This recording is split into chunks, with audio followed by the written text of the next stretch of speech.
How can you be high value if 50 men have slept with you? What if I've just been single for a long time? No, unacceptable. Why is it unacceptable? Yo, this is where he capping, y'all, and I'm going to hold him accountable. Pay attention to what just happened. A body count is probably the #1 most easiest way to judge the value of a female. I actually think that 19... No. I'm going to say... What you just said is one of the most insanely idiotic things I have ever heard. At no point in your rambling, incoherent response were you even close to anything that could be considered a rational thought. Everyone in this room is now dumber for having listened to it. I award you no points, and may God have mercy on your soul. In my humble perspective, every single woman has a low body count.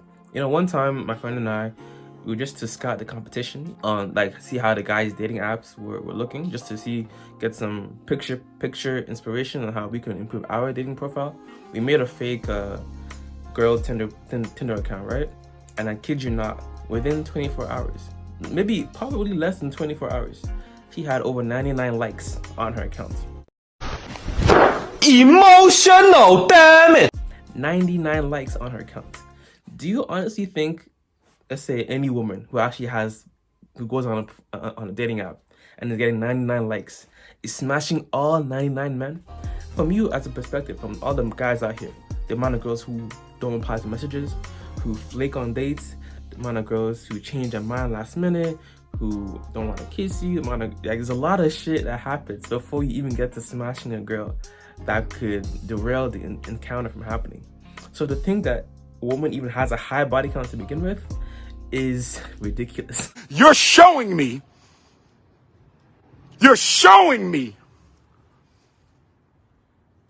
how unserious you are.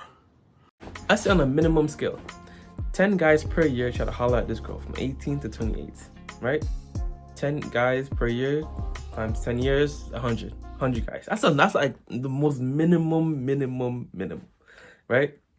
If she slept with 20 of them, that is 20%. And on top of that, on top of all this shit, unless you are a man who's actually waiting until marriage to have sex, or is only having sex when you are in a committed, monogamous relationship, why do you care about her body count? You know what's more important than body count? Is she going to be on time when we make plans? Is she going to not be the type of girl that's constantly flaking when we make plans? Is she the type of girl that's going to be peaceful when we make plans, right?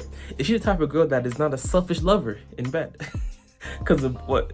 A low body count will equal being a selfless lover in bed?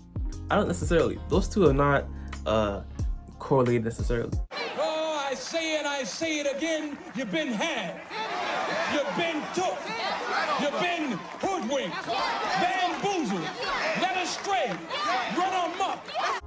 There might be causation, but they're not correlated.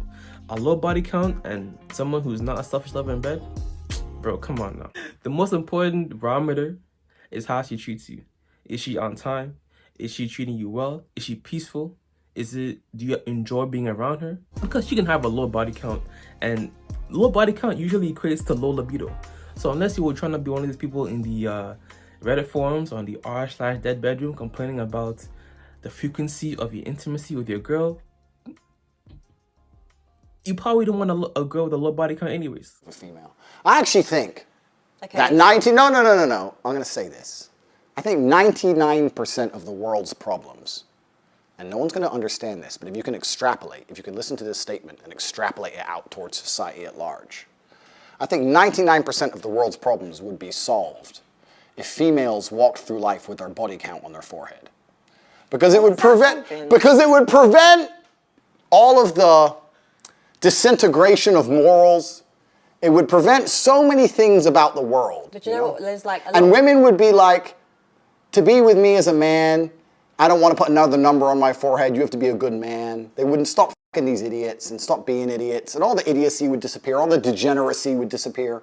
Families would return. Virgins meeting their first man, staying with him her whole life and being proud of it. Couldn't we go back to such a beautiful age? All we have to do is start putting numbers on girls' foreheads. We could fix everything. I feel like Andrew's perspective, Mr. Andrew Tate's perspective, is to say the most outlandish things so that you can get clicks and views and comments and shit, so that you can bring some more attention to his content. You know what I'm saying? There's a thing called outrage marketing, where people will intentionally do something that will cause an uproar, bring more attention to their brand and their product, and people that really fuck with the people that really rate it will rate it. The people that don't like it will definitely like divide themselves. So I see that. But once again, a low body count does not equate to sexual compatibility with the person you are going to date, right? You may want it once a week. She may want it once a week. It seems like you all two low body counts will coincide. God, I just wanted God to forgive me for what I was gonna say. I ain't gonna say it though. She may want it once a week. You may want it 3 or 4 times a week with your high body count, right? So make it make sense. Make it make sense. Like for me personally,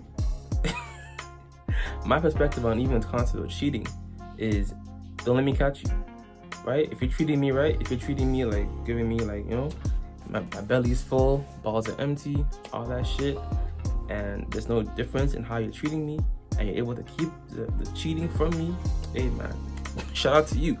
But if I find out, then it's over. But I'm not gonna be out here trying to check your phone, check what you're doing all this extra shit. And more than likely, a girl with a low body count is a girl with a low sex drive. So if you want that, go ahead. If you have a low sex drive as well, y'all are a match made in heaven, right? On top of that, you're basically making it harder for you as a man as well.